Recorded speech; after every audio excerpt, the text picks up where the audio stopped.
정창훈 목사님도 오랫동안 이것 때문에 얘기하셨고, 노무현 정권 전자기표기 조작 사건에 대해서 옛날부터 정창훈 목사님이 활동하시는 걸 저희 봤는데요. 저는 이번에 이 문제보다 제일 먼저 이 그러니까 이것이 일어나게 된 그것이 국민들이 모르기 때문에 선거가 부당하다는 걸 저는 국민들이 인식을 안 하고 있다는 거예요. 왜냐면 처음에는 박근혜 정부가 딱 들었으니까 제일 먼저 일어났던 게 뭐였냐면 국정원 부정선거몰이였거든요. 그들이 페이스북 같은 데 보면 대통령을 도둑맞은 나라라는 프로필에 넣는 사람들이 있어요. 이 사람들이 뭐냐면 SNS에서 박근혜 정부 흠집내기를 하는 핵심들이 꼭 프로필에 이걸 넣거든요. 지금 우리가 그 말을 하고 싶은 거예요. 대통령을 도둑맞은 나라라는 말을 대략 우리가 쓰고 싶은 거예요. 그리고 또 하나가 그 다음에는 우리가 잘 아는 것처럼 세월호 사건이었잖아요. 그 다음에 메르스. 그 다음에 자기는 촛불혁명이지만 실제로 중앙일보에 나왔던 기사처럼 그게 이제 중국 공산당이 우리나라에 있는 중국 유학생들과 중국 교포들을 대거 동원했고요. 그 다음에 민노총이 전라도 지역에서 차가 장난 아니게 많이 올라왔거든요. 그 다음에 정의당, 데모당, 녹색당, 우리가 잘 아는 노동당, 우리나라에도 노동당이 있습니다. 그리고 민주당, 국민의당, 지금 국민의당 이름이 바뀌었죠. 그때 이들이 다 인원을 동원했어요. 거기 플러스 일본 조총련까지 들어왔어요. 그렇게 해서 촛불 시위를 했고, 그 촛불 시위를 해서 이들이 제일 했던 게 박근혜 정부 들어서자마자 국정원 부정선거 몰이로 선거가 잘못되었다라는 인식을 계속 언론 플레이를 했고요. 메르스 사태가 그러니까 세월호 사건으로 인해서 그것이 얘네들이 해경 간부가 유병원이 누구냐면 미국산 광우병 소고기 파동 때 유모차 부대에 있었죠. 유모차 부대를 기획했다고 알려진 사람이 그 사람이었고, 유병원의 파상 관제인이 문재인이었습니다. 이거는 애국하는 사람들은 거의 다 아는 내용일 거예요. 근데 국민들은 이것조차도 몰라요.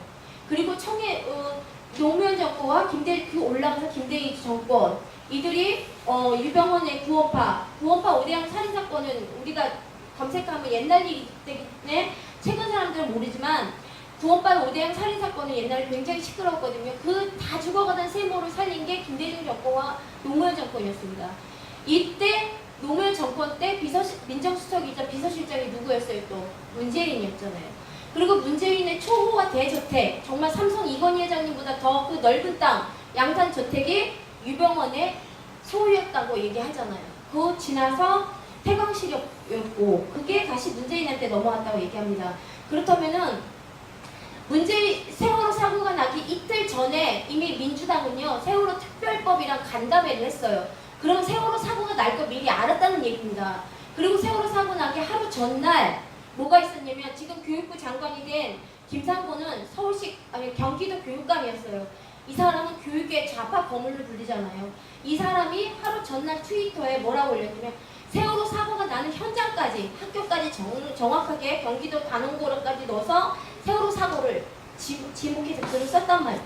그리고 세월호 사고 나자 세월호 사고 유가족 대표였던 유병원이 뭐였냐면 정의당 당원이었는데요. 이미 세월호 사고는 2014년 4월 15일 날 단원고가 수학여행을 가기로 돼 있던 걸, 그것도 5화 만화호로 가기로 돼 있던 걸 경기도 교육감 김상곤이 4월 16일로 세월호 청해진 해운 유병원 거로 가게 만들었어요. 그러면 세월호 사고에 해경의 모든 책임을 돌렸었는데 그렇게 해서 정부의 책임인 것처럼, 그리고 더 올라가서 박근혜 대통령이 책임을 돌렸지만 해경 강부가 구원파 신도했다는 건 언론이 공개를 안 했어요. 그러면 모든 건 하나의 퍼즐처럼 박근혜 정부를 딱 놓고 이들은 국정원 부정선거 몰이부터 시작을 해서 그 다음에 세월호, 그 다음에 메르스 사태, 촛불 시위까지요. 이들이 다 움직였잖아요. 아까 노회찬 얘기하셨는데 정의당, 노회찬은 항상 그 당은 이 모든 거에 항상 시위에 움직였어요. 그렇다면은 이재진 대표님이 말씀하시고 모두 말씀하신 거 부정선거라는 거는요.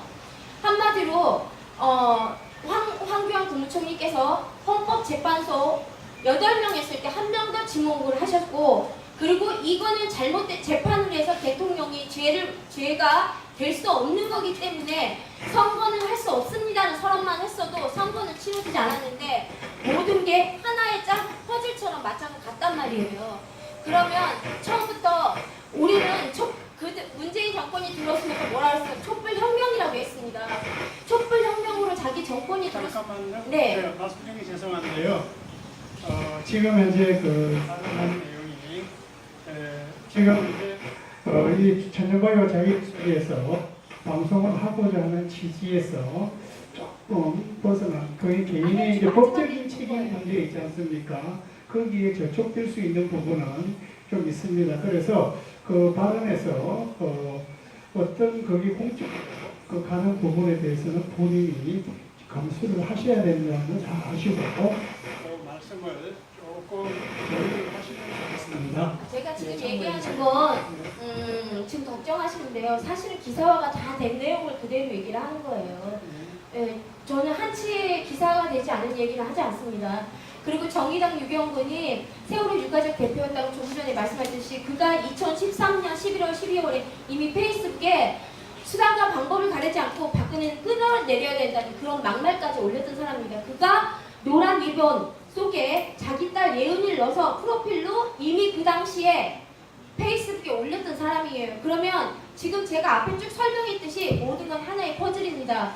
그 퍼즐을 뒤집을 수 있는 기회는 당시 대통령 권한대행이었던 황교안 국무총리한테 있었는데 하지 않으셨죠. 그리고 지금 이재진 대표님이나 여기 나오신 분들이 패널 분들이 말씀하셨듯이 국민들이 이걸 정확히 알았다면 언론이 조금이라도 한 사람이라도 양심이 있어서 이 모든 걸 잘못되었다고 얘기를 했다면 선거는 치러지지 않았습니다. 그리고 지금도 촛불혁명이 아니라 한마디로 중국 공산당, 일본 공산당, 좌파 시민 자체가 와서 했던 촛불 시위는요.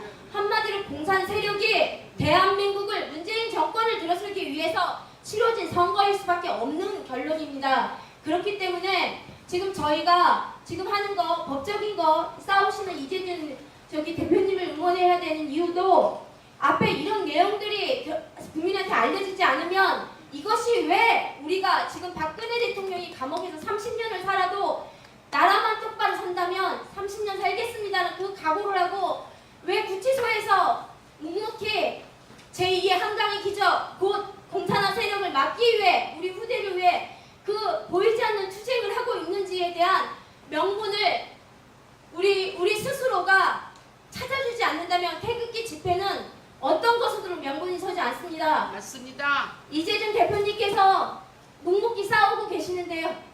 여기에 우리가 힘을 실어주고요. 우리는 또 열심히 이 박근혜 정부를 들어서서 이들이 부정선거까지 오기까지 왜 이렇게 치밀하게 하나의 퍼즐을 맞춰왔는지에 대한 알림을 우리가 해야 된다고 생각합니다. 이상입니다. 네.